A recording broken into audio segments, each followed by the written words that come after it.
Everyone, Hindi ज्ञान सागर channel में आप सभी का बहुत बहुत स्वागत है। आज के वीडियो में मैं जो टॉपिक लेकर आई हूँ वो है 9th क्लास की क्षितिज का सेकंड चैप्टर काव्य खंड का, जिसका नाम है वाक और कवित्री का नाम है ललदद्द। आइए उनका जीवन परिचय जानते हैं। कश्मीरी भाषा की लोकप्रिय संत कवित्री ललदद्द का जन्म सन 1320 के लगभग कश्मीर स्थित पंपोर के सिम्सपुरा गांव में हुआ था।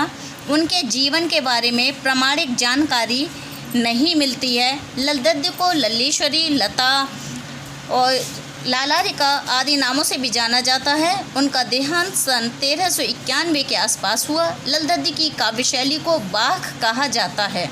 आइए अब पाठ परिचय जानते हैं।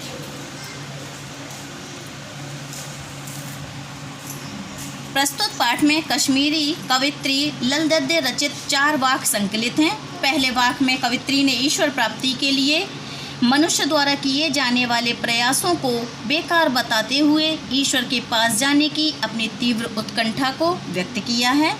दूसरे वाक में ललदद्द ने जाति और धर्म की संकीर्णताओं पर करारा प्रहार किया है। तीसरे वाक में उन्होंने जीवन की जटिलता और गुरु के महत्व को बताया है। और चौथे वाक्य में ललदद्द ने समाज में हर तरफ फैली धार्मिक संकीर्णता का विरोध किया है। मनुष्य के बीच भेद करने पर ईश्वर को प्राप्त नहीं किया जा सकता है। स्वयं को जानने के बाद ही हम ईश्वर को जान सकते हैं।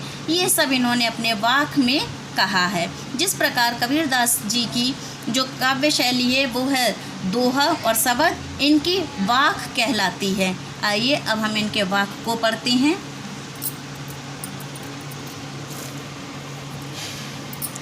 वाक चैप्टर का नाम।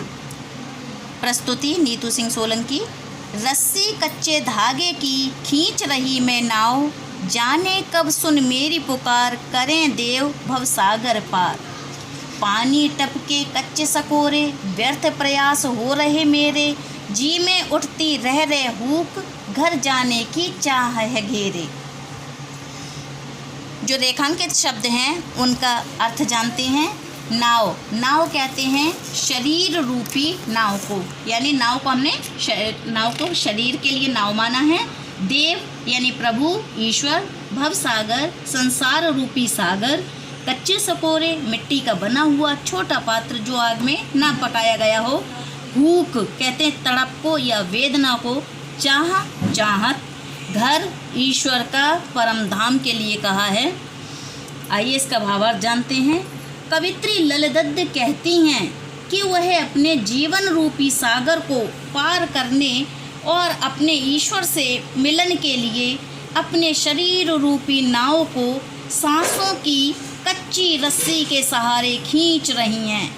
पता नहीं ईश्वर उनकी पुकार की ओर कब ध्यान देंगे। उनके ध्यान देने के बाद ही मैं इस जीवन और संसार रूपी भवसागर को पार कर पाऊंगी। अपने जीवन में ईश्वर को पाने के लिए कवित्री के छोटे छोटे प्रयास ठीक उसी तरह व्यर्थ सिद्ध हो रहे हैं जैसे कच्ची मिट्टी से बने पात्र सकोरे में पानी टपक टपक कर गिरने के बाद भी सकोरा भरता नहीं, क्योंकि वह कच्चा होने के कारण गल जाता है या उसमें छेद हो जाते हैं। इसी तरह उस सकोरे में पानी इकट्ठा नहीं हो पाता और प्यास नहीं बुझा पाता। कहने का अर्थ ये है कि जीवन में अपनी समझ के कच्चेपन के कारण भक्त अपने छोटे प्रयासों को संभाल नहीं पाता, इसीलिए वह ईश्वर को नहीं पा पाता है। कवित्री के मन में बार बार एक ही दर्द उठता है कि कब वह इस नश्वर संसार को छोड़कर वे प्रभु के पास पहुंच जाएं और सांसारिक कष्टों से मुक्त हो जाएं। इस वाक में उन्होंने जीवन को मिट्टी से बना कच्चा सकोरा कहा है और संसार को सागर और जीवन को नाव का प्रतीक माना है। आइए अब चलते हैं सेकंड वाक की ओर। खा खा कर कुछ पाएगा नहीं, ना खाकर बनेगा अहंकारी, सम खा तभी होगा संभावी, खुलेगी सांकल बंद द्वार की। रेखांकित शब्दों का अर्थ जान लेते हैं। अहंकारी, अहंकारी कहते हैं घमंडी के लिए, अभिमानी के लिए। सम कहा है इंद्रियों का शमन। समभावी समानता की भावना। साकल जंजीर या कड़ी, द्वार दरवाजा। आइए भावार्थ जानते हैं। कवित्री चेतना और ज्ञान की प्राप्ति के लिए मध्यम मार्ग अपनाने की सीख देती हुई कहती हैं कि मनुष्य सांसारिक सुखों को बार बार पाने का प्रयास करता है और इन्हीं सांसारिक भोग विलासिताओं में डूबा ही रहता है। हाँ, सांसारिक भोग विलासिताओं में डूबा ही रहता है। इन सब से उसे कुछ प्राप्त नहीं होता, यानी इन सब में उसे वास्तविक सुख नहीं मिलता। इसी तरह वही मनुष्य जब इन सब में उसे वास्तविक सुख नहीं मिलता। इसी तरह वही मनुष्य जब इस भोग विलास को त्याग कर कठोर तपस्या का जीवन अपनाता है तो उसके मन में अहंकार बढ़ जाता है। मनुष्य को इनके बीच का मध्यम मार्ग अपनाना चाहिए।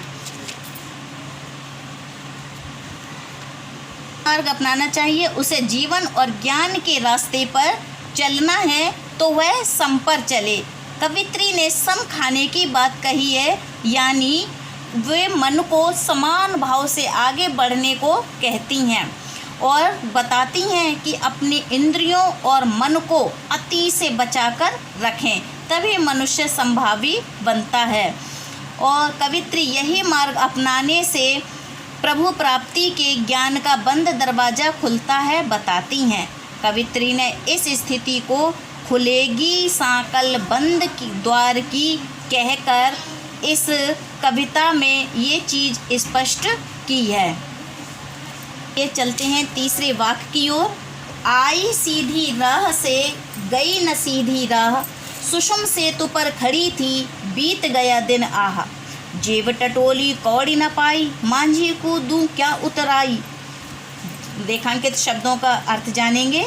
राह कहते हैं रास्ते को, सुषुम कहते हैं सुषुम्ना नामक नाड़ी जो कि ईड़ा और पिंगला को जोड़ती है। सेतु कहते हैं पुल को, टटोली यानी खोजी ढूंढी, कौड़ी कहते हैं मूल्य या दाम को, पाई पैसे को, मांझी नाविक को, उतराई नाव से नदी पार करने का मेहनताना। इस वाक्य में कवि ललित ने साधना में लगे मनुष्यों के आत्मावलोकन को स्पष्ट किया है और कहा है कि अपने जन्म के समय मनुष्य सभी तरह के छल प्रपंचों से दूर रहता है, लेकिन जैसे जैसे वह बड़ा होता है वह कुटिलता और छल प्रपंच में फंसता जाता है। इस तरह धरती पर प्रभु को प्राप्त करने के लिए सीधे रास्ते से आया मनुष्य यहाँ आकर मोह माया और सांसारिक उलझनों में फंसकर अपना रास्ता भूल जाता है। आगे वह कहती हैं कि वह जीवन भर सुषुम्ना नाड़ी के सहारे कुंडलिनी जागरण में लगी रहीं, फिर भी उन्हें ईश्वर की प्राप्ति नहीं हुई। दरअसल सुषुम्ना नाड़ी का हठ योग में बहुत महत्वपूर्ण स्थान माना गया है। कवित्री को अपने जीवन के अंतिम समय में यही अनुभव होता है कि उनकी जेब में कुछ नहीं बचा है। अब उसे चिंता सता रही है कि भवसागर से पार उतारने वाले ईश्वर रूपी मांझी को उतराई के रूप में क्या देंगी, क्योंकि कवित्री को लगता है कि अपने जीवन में सत्कर्मों के रूप में वह कुछ भी संजो नहीं पाई हैं, और जबकि उनके ईश्वर किससे सत्कर्मों से ही प्रसन्न होते। इस प्रकार उन्होंने इस वाक्य में मनुष्य जीवन में सत्कर्म के महत्व को बताया है। चलते हैं फोर्थ वाक्य की ओर। जल थल थल में बसता है शिव ही, भेद न कर पाया क्या हिंदू मुसलमान, ज्ञानी है तो स्वयं को जान, वही है साहिब से पहचान। थल कहते हैं जमीन को या स्थान को, शिव कहते हैं आराध्य को, भेद कहते हैं अंतर को, और साहिब ईश्वर के लिए कहा है उन्होंने। इस वाक्य में कवित्री कहती हैं कि ईश्वर इस जगत में सब जगह चारों ओर उपस्थित है, उसके स्वरूप में कोई भेद नहीं है, वह सब में समाया हुआ ईश्वर ही है। और आगे वह बताती हैं कि धर्म के नाम पर ईश्वर को अलग अलग मानने वालों को समझाने का प्रयास करती हैं। वह कहती हैं कि हिंदू या मुसलमान हो जाने के कारण ईश्वर नहीं बदल जाता, उसका रूप नहीं बदलता।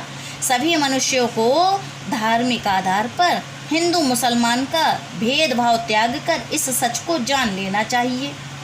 और ईश्वर को जानने से पहले मनुष्य को अपनी पहचान और अपने बारे में भी ज्ञान कर लेना चाहिए। अपने आत्मज्ञान करने के बाद ही ईश्वर की पहचान आसानी से हो सकती है। कहने का तात्पर्य ये है कवित्री का कि जब मनुष्य अपनी आत्मा के बारे में जान लेता है तब उसे खुद समझ में आ जाता है कि ईश्वर तो उसके अंदर ही समाया हुआ है। इस प्रकार इस वाक्य में उन्होंने हिंदू मुसलमान जैसे धार्मिक भेदों से परे होकर सद्भावना से रहने की बात कही है। कवित्री की भाषा सरल, सहज एवं स्पष्ट है। धन्यवाद।